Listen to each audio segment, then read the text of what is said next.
My name is Dr. Anthony Alessi. I'm the Chief of Neurologic Services here at the William W. Backus Hospital. A stroke is the sudden loss of blood flow to the brain, resulting in brain cells losing their ability to function. Stroke victims experience a loss of strength, sensation, speech, or vision. Some victims will recover. Many will be disabled.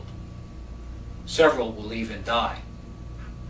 Stroke is the number 3 killer in the United States today.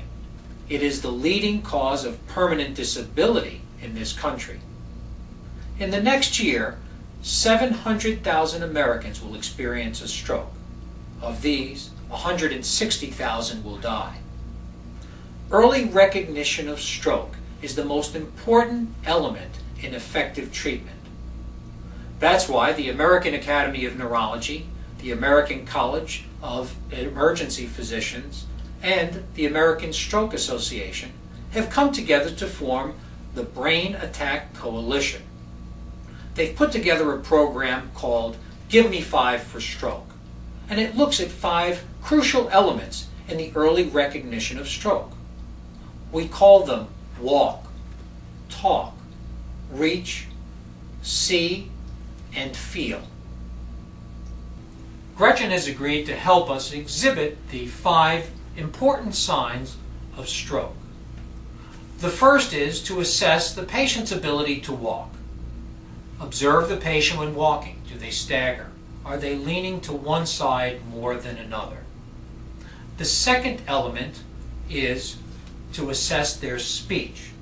Ask the patient to repeat the phrase, "You can't teach an old dog new tricks." You can't teach an old dog new tricks.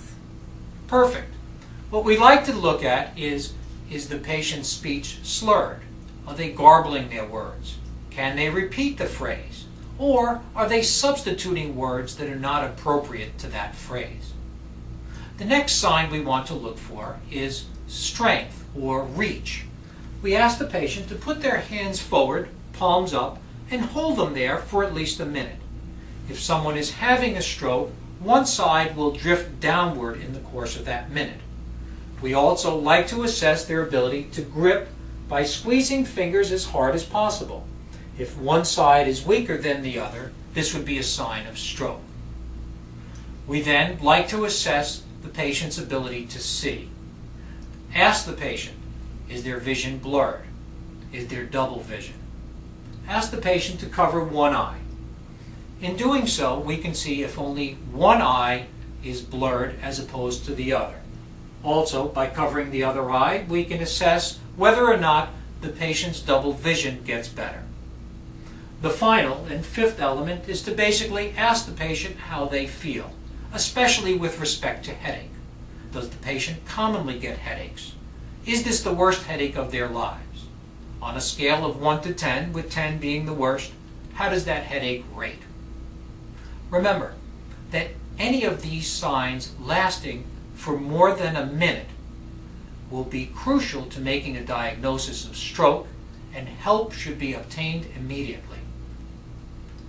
Every minute loss indicates brain cells are dying. Prompt action is crucial. Thank you for listening.